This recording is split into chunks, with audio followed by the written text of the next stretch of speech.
Bismillahirrahmanirrahim. Assalamualaikum warahmatullahi wabarakatuh. Kembali lagi bersama saya Fitria. Nah, jadi kita akan membahas lanjutan dari materi pertama, yaitu tentang konsep pengukuran, penilaian, dan tujuan pembelajaran. Jadi kali ini kita akan membahas tentang asesmen kurikulum merdeka. Nah, lanjut. Apa sih itu konsep asesmen dalam kurikulum merdeka? Nah, jadi dalam kurikulum merdeka, penilaian menggunakan istilah asesmen yang diartikan sebagai proses perkumpulan dan pengolahan informasi untuk mengetahui kebutuhan belajar, perkembangan dan pencapaian hasil belajar peserta didik. Selanjutnya berikut ini adalah ilustrasi siklus perencanaan dan pelaksanaan pembelajaran dan asesmen. Nah, jadi di sini saya cantumkan 3. Yang pertama yaitu tentang pendidik menyusun rencana pelaksanaan pembelajaran, termasuk di dalamnya rencana asesmen formatif yang akan dilakukan di awal pembelajaran dan asesmen di akhir pembelajaran. Yang kedua yaitu tentang pendidik melakukan asesmen di awal pembelajaran untuk menilai kesiapan setiap individu peserta didik untuk mempelajari materi yang telah dirancang. Dan yang ketiga adalah berdasarkan hasil asesmen, pendidik memodifikasi rencana yang dibuatnya atau membuat penyesuaian untuk sebagian peserta didik. Yang keempat yaitu melaksanakan pembelajaran dan menggunakan berbagai metode asesmen formatif untuk memonitor kemajuan belajar. Selanjutnya yaitu tentang prinsip asesmen. Nah, di sini ada 3 yang saya cantumkan di sini, yaitu pertama asesmen merupakan bagian terpadu dari proses pembelajaran, fasilitas pembelajaran, dan penyediaan informasi yang holistik sebagai umpan balik untuk pendidikan. Ya, baik. Nah, adapun dari prinsip pertama tersebut ada beberapa implikasi yang harus dilakukan oleh guru, yaitu pendidik menguatkan asesmen di awal pembelajaran yang digunakan untuk merancang pembelajaran sesuai dengan kesiapan peserta didik. Yang kedua, pendidik merencanakan pembelajaran dengan merujuk pada tujuan yang hendak dicapai dan memberikan umpan balik agar peserta didik dapat menentukan langkah untuk memperbaiki diri ke depannya. Yang ketiga, pendidik memberikan umpan balik berupa kalimat dukungan untuk menstimulasi pola pikir pertumbuhan atau bertumbuh. Yang kedua yaitu tentang asesmen dirancang dan digunakan sesuai dengan fungsi asesmen tersebut dengan keluasan untuk menentukan teknik dan waktu. Nah, ada beberapa implikasi yang harus dilakukan oleh guru pada tahap asesmen dirancang dan dilakukan sesuai dengan fungsi asesmen, yaitu pendidik memikirkan tujuan pembelajaran pada saat perencanaan asesmen dan memberikan kejelasan pada peserta didik mengenai tujuan asesmen di awal pembelajaran. Yang kedua, pendidik menggunakan teknik asesmen yang beragam sesuai dengan fungsi dan tujuan asesmen. Hasil dari asesmen formatif digunakan untuk umpan balik pembelajaran, sementara hasil dari asesmen sumatif digunakan untuk pelaporan hasil belajar. Dan yang ketiga yaitu tentang asesmen dirancang secara adil, proporsional, valid, dan dapat dipercaya untuk menjelaskan kemajuan belajar, menentukan keputusan tentang langkah dan sebagai dasar untuk menyusun program pembelajaran yang sesuai. Selanjutnya, dari prinsip ketiga ini, ada beberapa implikasi yang harus dilakukan oleh guru. Yang pertama, yaitu pendidik menyediakan atau guru menyediakan waktu dan durasi yang cukup agar asesmen menjadi sebuah proses pembelajaran dan bukan hanya untuk kepentingan menguji. Yang kedua, pendidik atau guru menentukan kriteria sukses dan menyampaikannya pada peserta didik sehingga mereka memahami ekspektasi yang perlu dicapai. Yang ketiga, Pendidik berkolaborasi atau bekerja sama dalam merancang asesmen sehingga dapat menggunakan kriteria yang serupa dan sesuai dengan tujuan asesmen. Adapun jenis-jenis asesmen dalam kurikulum Merdeka, yaitu yang pertama asesmen diagnostika, yang kedua asesmen diagnostik non-kognitif, yang keempat asesmen formatif, yang ketiga asesmen formatif, dan yang keempat adalah asesmen sumatif. Apa sih yang dimaksud dengan asesmen diagnostika? Jadi kita akan bahas satu persatu, yaitu tentang asesmen ini, yang dimulai dengan asesmen diagnostika.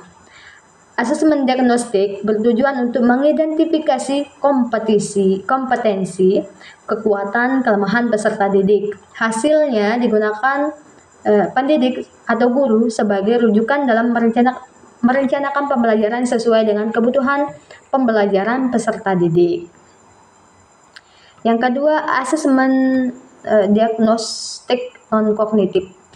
Asesmen diagnostik non-kognitif adalah asesmen yang bertujuan untuk mengetahui kesejahteraan psikologi dan sosial emosi peserta didik, mengetahui aktivitas selama belajar di rumah, mengetahui kondisi keluarga peserta didik, mengetahui latar belakang pergaulan peserta didik, dan mengetahui gaya, karakter, serta minat peserta didik.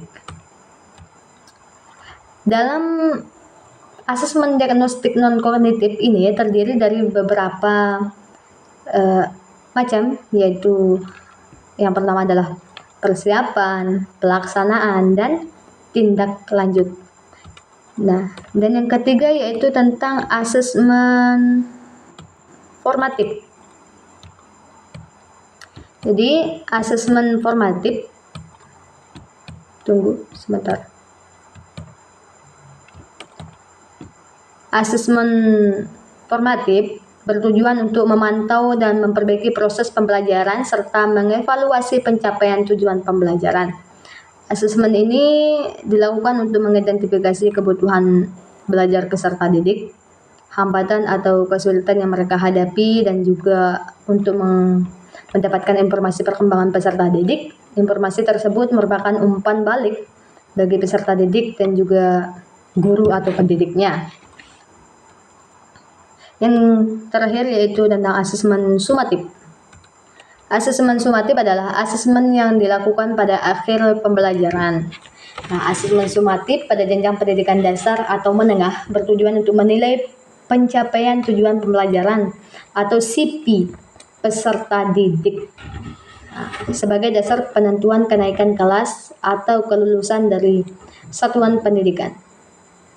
Selanjutnya yaitu tentang merencanakan asesmen pembelajaran.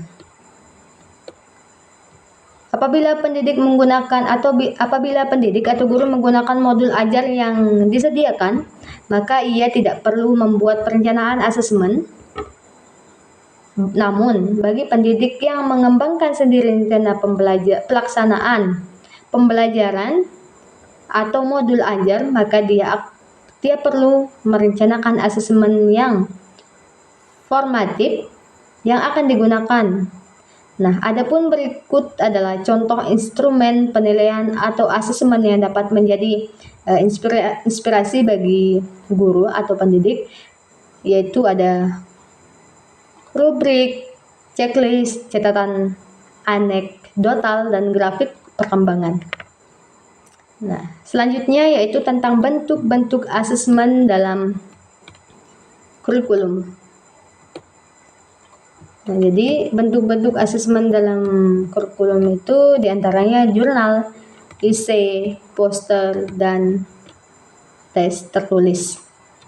Selanjutnya itu penyusunan instrumen penilaian. Nah, jadi penyusunan instrumen penilaian itu bisa berupa tes tertulis maupun penilaian sikap. Selanjutnya yaitu tentang penilaian keterampilan. Ada beberapa teknik penilaian keterampilan, yaitu praktik, produk, proyek, dan portofolio. Untuk menggunakan teknik tersebut dibutuhkan rubrik penilaian yang akan mempermudah dan bisa menjaga objektivitas penilaiannya. Dan yang terakhir yaitu tentang refleksi dan tindak lanjut pembelajaran asesmen. Tunggu sebentar.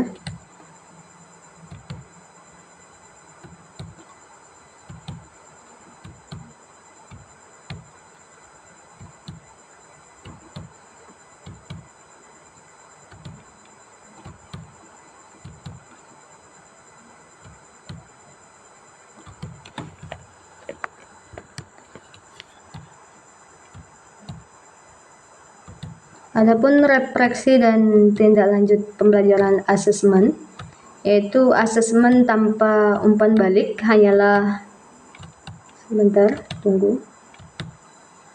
Ada materinya. Asesmen tanpa umpan balik hanyalah data administratif yang kurang bermanfaat untuk meningkatkan kualitas pembelajaran dan asesmen. Hasil asesmen peserta didik pada periode waktu tertentu dapat dijadikan sebagai umpan balik bagi guru untuk melakukan refleksi atau evaluasi. Nah, asesmen terdapat perencanaan pembelajaran dapat dilakukan dengan cara sebagaimana dalam Permendikbud nomor 16 tahun 2022, yaitu tentang refleksi diri terhadap perencanaan dan proses pembelajaran. Yang kedua yaitu refleksi diri terhadap hasil asesmen yang dilakukan oleh sesama pendidik atau guru kepada satuan pendidikan dan peserta didiknya. Nah, mungkin hanya ini yang dapat saya sampaikan. Semoga dimengerti. Wassalamualaikum warahmatullahi wabarakatuh.